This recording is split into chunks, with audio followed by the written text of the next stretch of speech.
Hello students, data handling chapter 3 Hindi medium वालों के लिए मैंने सुबह वीडियो डाल दिया था। इंग्लिश मीडियम वाले रह गए थे, थोड़ा सा इलेक्ट्रिसिटी फेलियर था आज, इसलिए वीडियो नहीं बना पाया मैं। तो डेटा हैंडलिंग से हम लोग शुरुआत करते हैं। डेटा हैंडलिंग, देखिए इसमें 2 वर्ड्स हैं, अगर आप ध्यान से देखेंगे तो first is data and second is handling. ठीक है, data, what is data? Data जो होता है is a collection of informations. जब आप अलग अलग इंफॉर्मेशंस कलेक्ट करते हो, जैसे मैनी टाइम्स जो टीचर्स होते हैं या पटवारी हुए या सेक्रेटरी हुए आपके घरों में आते हैं एक परफॉर्मर लेकर के, और अलग अलग इंफॉर्मेशंस पूछी जाती हैं। जैसे अभी हाल ही में हमारे यहाँ इस क्षेत्र में पशुओं के बारे में इंफॉर्मेशन मांगी जा रही थी, जैसे किस वैरायटी की है, और उनकी नंबरिंग भी की जा रही थी, मालिक कौन है, उनका आधार नंबर क्या है। तो इस तरह से जो है बड़ी सारी इंफॉर्मेशन हम कलेक्ट करते हैं। तो कलेक्टिव फॉर्म ऑफ इंफॉर्मेशन जो होगा दैट इज़ डेटा। ठीक, तो data is nothing but the collection of information, useful information, collection of useful information. तो जो इंफॉर्मेशन जो यूजफुल है हमारे लिए ना, जैसे बेमतलब की नहीं, जैसे मान लेते हैं हम जानना चाहते हैं कि कुफरी क्षेत्र के जो बच्चे हैं उनका स्वास्थ्य का स्तर कैसा है। तो प्रत्येक बच्चे की जो HB लेवल है, हीमोग्लोबिन का लेवल है, उसकी टेस्टिंग की जाएगी। बच्चों की जो उनका वेइंग है वो साथ में उनकी जो हाइट एक्सेट्रा है वो भी, ये 3-4 चीज़ें कलेक्ट की जाएंगी। फिर जब कलेक्ट करके उन डाटा वो जो इन्फॉर्मेशंस होंगी, जैसे ही उनकी कलेक्शन हो जाएगी तो एक डाटा हमारे पास तैयार हो जाएगा, आंकड़े इकट्ठे हो जाएंगे। अब एक बात यहाँ बड़ी समझने वाली है हमारे लिए कि अगर हम जानना चाहते हैं कि कुफरी क्षेत्र के बच्चों की स्वास्थ्य जो है वो किस प्रकार का है, तो स्वास्थ्य से संबंधित ही डाटा हमें चाहिए, है ना। मान लेते हैं कि कोई चाहता है कि हमारे इस कुफरी क्षेत्र के बच्चों का जो है वो स्वास्थ्य कैसा है, और जबकि इन्फॉर्मेशन कलेक्ट करने गए तो वहाँ जो है वो पशुओं की है और फालतू घर पक्के हैं, कच्चे हैं, एक्सेट्रा, इस तरह की इन्फॉर्मेशन कलेक्ट कर ली, तो वो हमारे लिए यूज़फुल डाटा नहीं होगा, यूज़फुल इन्फॉर्मेशन नहीं होगी, और उसको कलेक्ट करने का हमारे लिए कोई फ़ायदा नहीं है। तो what is data? Data is nothing but the collection of useful informations. Okay, now the next word हमारे लिए आता है, जो नेक्स्ट वर्ड इस पे है वो है हैंडलिंग। ठीक है, हैंडलिंग। अब हैंडलिंग से क्या मतलब है?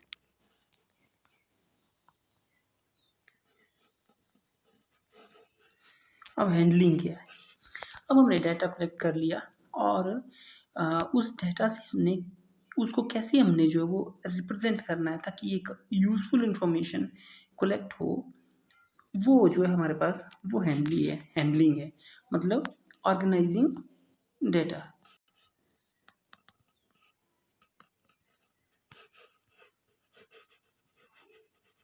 ठीक है, अब डाटा की जो ऑर्गेनाइजेशन है वो किस तरह से की जाती है?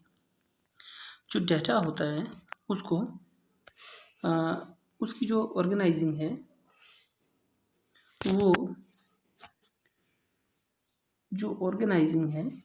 वो हम कैसे करते हैं?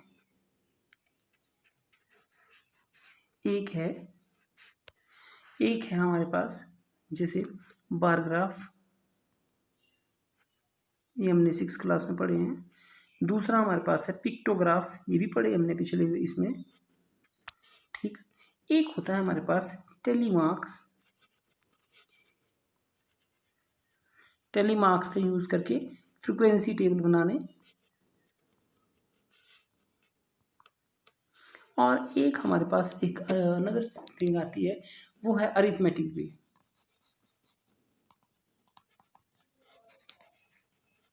ठीक है, इन अलग अलग चीज़ों को मैं आपको समझाऊंगा कैसे। बार ग्राफ से जैसे हमने क्या किया कि गेहूं के उत्पादन को जो है वो देखो कि जो पैडी है उसका किस प्रकार का उत्पादन हो रहा है, तो जो गेहूँ के उत्पादन की हमने वर्ष दर वर्ष जो है वो रिप्रेजेंटेशन करनी है, प्रस्तुतिकरण करना है, तो जिसका जितनी ऊँची बार बनेगा हम बोलेंगे इस वर्ष ही ज़्यादा उत्पादन होगा। पिक्टोग्राफ है, जो ट्रैक्टर वगैरह बनाए आपने, है ना? 10 ट्रैक्टर बना देने, फिर बोलना कि एक ट्रैक्टर जो है 10 लाख ट्रैक्टरों के बराबर है, तो 10 ट्रैक्टर आपने बनाए हैं तो वो कितने के बराबर हो जाएँगे?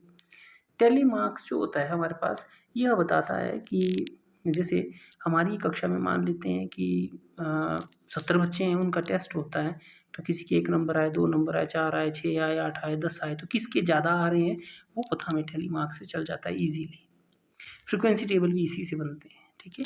अब अरिथमेटिक वे जो है वो क्या है? अरिथमेटिक वे में जो अरिथमेटिक वे होता है बेटा, उसमें हम लोग क्या करते हैं, ये कुछ नहीं है, हमारा सिर्फ तरीका होता है, मतलब जैसे हमें चाहिए उसी हिसाब से, ठीक है? तो अरिथमेटिक में हम लोग मीन, मीडियन और मोड की बात करते हैं, ठीक है? Mean, median, mode. अब ये है क्या मीन, मीडियन, मोड? मीन की बात करते हैं। मीन होता है हमारे पास जो भी आपके पास जो भी इंफॉर्मेशन दी हुई है, जैसे बोला है कि हम अपनी बात करते हैं कि हमारे साथ में कि जैसे 16 बच्चे हैं, तो किसी दिन कक्षा में देखा गया कि प्रत्येक बच्चे ने जेब में कितने कितने रुपए डाले थे। किसी ने 1 रुपये डाला था, किसी ने 10 रुपये डाले थे, किसी ने 2 रुपये डाले थे, किसी ने 0। इस प्रकार से सारे इकट्ठे किया करेंगे, 16 से डिवाइड करेंगे और मान लेते हैं आंसर आ गया 8 रुपये। तो हम बोलेंगे कि औसतन हमारे पास जो 7वीं क्लास के बच्चे हैं वो 8 रुपये जेब में डाल के चलते हैं। तो ये मीन है, इसमें और भी आएँगे, है ना? अब जब बात करते हैं हम लोग मीडियन की, मीडियन की मीडियन का मतलब सीधा-सा है, मीडियन का मतलब होता है कि बीच में कौन है, ठीक है? जैसे हमने 7वीं क्लास के बच्चों की एक लाइन लगाई, बोला कि छोटे बच्चे जो होंगे वो आगे होंगे और बड़े वाले पीछे, इस तरह से, ठीक है? अब आपसे पूछा जाए कि बीच में कौन है, जैसे देखेंगे आप 1, 2, 3, 4, 5, 6, 7, 8, 9, 10, 11, तो देखते हैं बीच में कौन है। 1, 2, 3, 4, 5, एक तरफ आगे, 1, 2, 3, 4, 5, एक तरफ आगे। आप बोलेंगे जी ये वाली जो इन्फॉर्मेशन है ये है बीच में। तो मीडियन का मतलब होता है सीधा-सा कि बीच में कौन है, ठीक है? निकालने का तरीका क्या है ये मैं आपको भी बताऊँगा कि कैसे हम मीडियन जो होता है वो मीडियन जो है वो ज्ञात किया जाता है ना? अब आता है मोड। मोड क्या होता है? मोड का मतलब होता है, मोड मोड का मतलब होता है कि ज़्यादा बार कौन आया। जैसे मान लेते हैं हमने 20 नंबर का आपका एक टेस्ट लिया, तो आप देखते होंगे कि इसमें कोई एक नंबर होते हैं, जैसे 10 या 12 हुए, ये नंबर ज़्यादातर बच्चों के आते हैं। तो ज़्यादा बार कौन से अंक आए? आप बोलेंगे 12, वो मोड होता है, ठीक है? अब हम आते हैं थोड़ा-सा आपकी बुक के इसमें कि बुक में क्या-क्या चीज़ है। तो रिप्रेजेंटेटिव वैल्यूज़, तो वैल्यूज़ की रिप्रेजेंटेटिव जो रिप्रेजेंटेशन कैसी है, that depends upon arithmetic mean पहला ये है, जैसे मैंने आपको समझाया, और इसका जो तरीका है वो है mean equal to sum of all observations. जो मैं डब्बा बना रहा हूँ ये लिखना है आपने ना, mean equal to sum of all observations divided by number of observations, ठीक?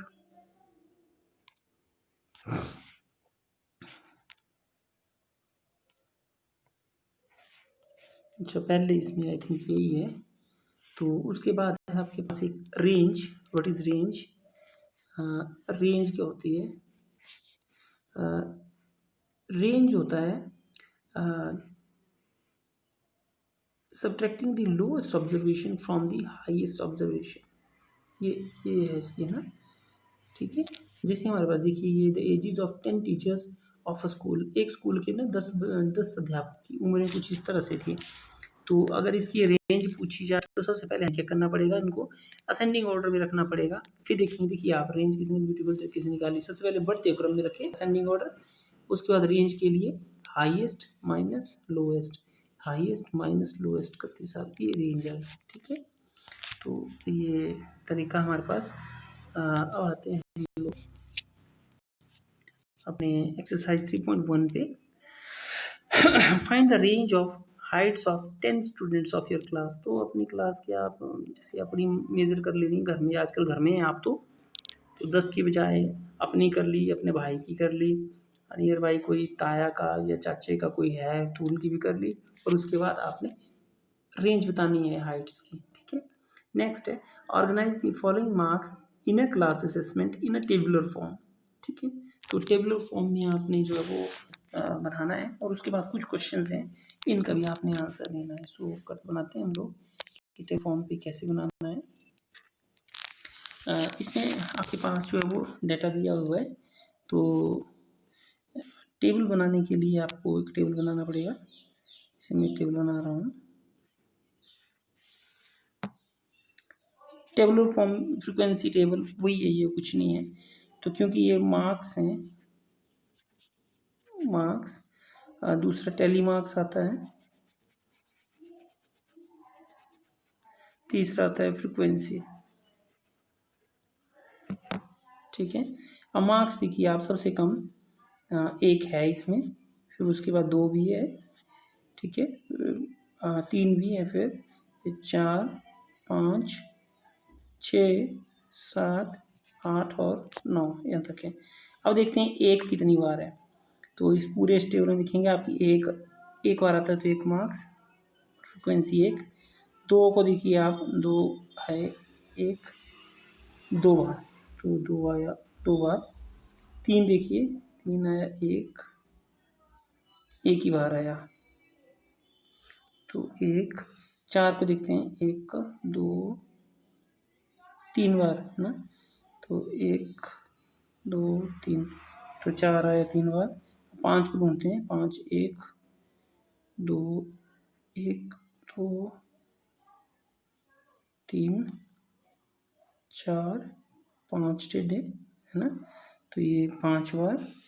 6 को देखेंगे आप, 6 आया 1, 2, 3, 4 बार। इस तरह से 7 2 ही बार दिख रहा है, 8 1 बार है, 9 भी 1 बार है। उसके बाद यहाँ हमें टोटल करना होता है इसका, तो टोटल, और ये है आपके पास 20, ठीक है। तो इस तरह से हमारे पास ये टेबल बन गया। ये टेबल आपको नहीं बनाना है। तो इसके बाद जो इसकी जो क्वेश्चंस हैं वो देखने हमने, क्वेश्चंस क्या क्या हैं। क्वेश्चन है विच नंबर इज हाईएस्ट, सबसे बड़ा नंबर कौन सा है। तो नेचुरली हमने देखा ही था वो 9 था, ठीक। Which number is the lowest, 1, ठीक। What is the range of data, तो range of data highest minus lowest equal to 8। Find the arithmetic mean, arithmetic mean के लिए मैंने बताया था आपको जितना डाटा दिया हुआ है सबको जोड़ो और डिवाइड करो। तो अरिथमेटिक मीन के लिए आपके पास आ जाए, देखिए 4 + 6 + 7 + 5 + 3 + 5 + 4 + 5 + 2 + 6 + 2 + 5 + 3 + 6 + 5 + 8 + 4 + 6 + 7, और ये सारा डिवाइड करना पड़ेगा आपको 20 से, ठीक। जोड़ करने के बाद आपके पास इसका आंसर निकालना है, ठीक है। तो इस तरह से क्वेश्चन हो जाएगा। नेक्स्ट क्वेश्चन है find the mean of first 5 whole numbers. तो सबसे पहले हमें पता होना चाहिए होल नंबर्स होते क्या हैं। होल नंबर्स 0 से शुरू होते हैं, नेचुरल नंबर 1 से शुरू होते हैं, और होल नंबर 0 से 1 2 3 4, देखिए 5 हो गए ना, 1 2 3 4 5। तो क्या बोल रहा है, मीन निकालना है। तो 0 + 1 + 2 + 3 + 4 divided by 5, 4 3 7 9 9 + 10 divided by 5 equal to 2, ठीक। तो इसका आंसर भी आ गया। नेक्स्ट क्वेश्चन है a cricketer scores the following runs in 8 innings. आपने टोटल करना है, डिवाइड करना है, ठीक है। 8 इनिंग्स है तो 8 से डिवाइड करना है आपने, ठीक है। नेक्स्ट क्वेश्चन है following table shows the points of each player scored in 4 games, ठीक है। तो find the mean to determine as average. हमने कुछ नहीं करना बेटा, ए के एवरेज के लिए ए देखिए अलग अलग गेम, मतलब जैसे हम लोग टेनिस खेलते हैं ना, इसमें होता है कि 3 4 जो है वो शिफ्ट्स होती हैं, 3 स्टेजेस होती हैं ना। एक बार खेलते हैं फिर देखते हैं कौन जीता, दूसरे सेट में अगर जीत गया, एक ही प्लेयर जीत गया तो उसको विनर घोषित कर देते हैं, नहीं तो 3 खेलने पड़ते हैं। तो सेम ये इसने जो 1 2 3 4 गेम खेली, तो आपने इसका मीन निकालना है। तो मीन निकालने के लिए आप प्लस करो और डिवाइड करो 4 से, आंसर आ जाएगा। ठीक। दूसरा है आपके पास, to find mean number of points पर game for C, would you divide the total points by 3 और 4 बाय। अब जो सी का हमने निकालना है बेटा, तो 8 11 और 13। देखिए आप दिख रहा है इसमें कि इसने 3 ही गेमों में जो पार्टिसिपेट किया है, चौथे में भाग ही नहीं लिया है इसने। तो हम कितने से डिवाइड करेंगे? हम 3 से डिवाइड करेंगे, not by 4। Why? Because the player has not participated in the fourth game. ठीक। B played in all 4 games, how would you find its mean? Sum of its all divided by 4। ठीक। Who is the best performer? तो जिसका mean सबसे अच्छा आएगा वही best performer होगा। And I think वो शायद देख लेंगे, देखना आपने निकाल के कि कौन आ रहा है। ठीक है। तो नेक्स्ट है, the marks out of 100 obtained by a group of students in a science test are 85, 76 and this find the highest and lowest marks। आपने असेंडिंग ऑर्डर में पहले लिखने हैं। ठीक है।